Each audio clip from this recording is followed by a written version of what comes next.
సంబంధించి ఎక్కడ సమన్వయం లోపడు, ఎక్కడ ఏ విధంగా ఇబ్బందులు వచ్చినాయి అన్నీ కూడా మేము చూసుకొని మాట్లాడతాం.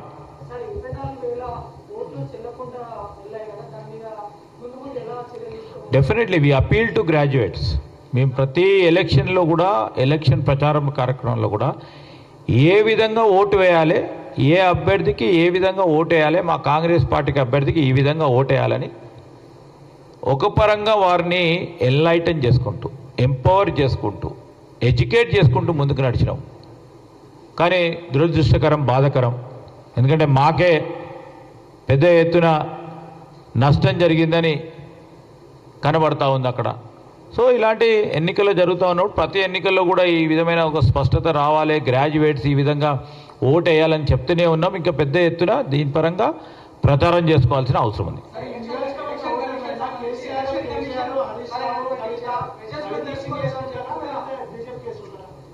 ఇప్పుడు వాళ్ళ స్ట్రెంగ్త్ 1000 లోపడే అయితే మనం వారి పార్టీకి స్ట్రెంగ్త్ ఆలోచన చేసుకుని వారిని చెప్పమని చెప్పాలి.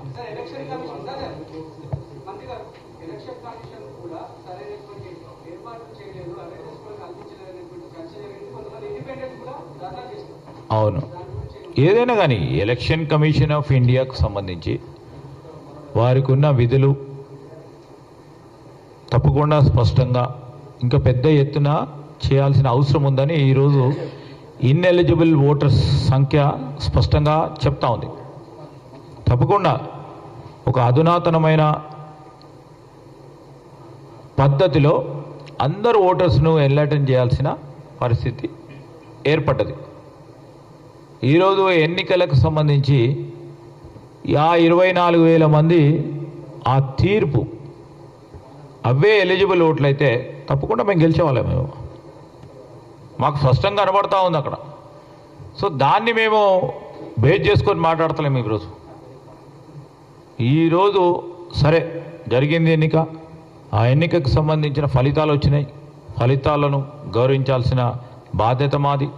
తీర్పును గౌరవిస్తూ జరిగిన ఉదంతం ఏ విధంగానైతే బీజేపీ అనైతికంగా ఏ విధమైన మరి ప్రచారాలు చేసి ఏ విధంగా అనైతికమైన భాగస్వామ్యం చేసిందో బీఆర్ఎస్ పార్టీ పరంగా మేము చెప్పడం జరిగింది.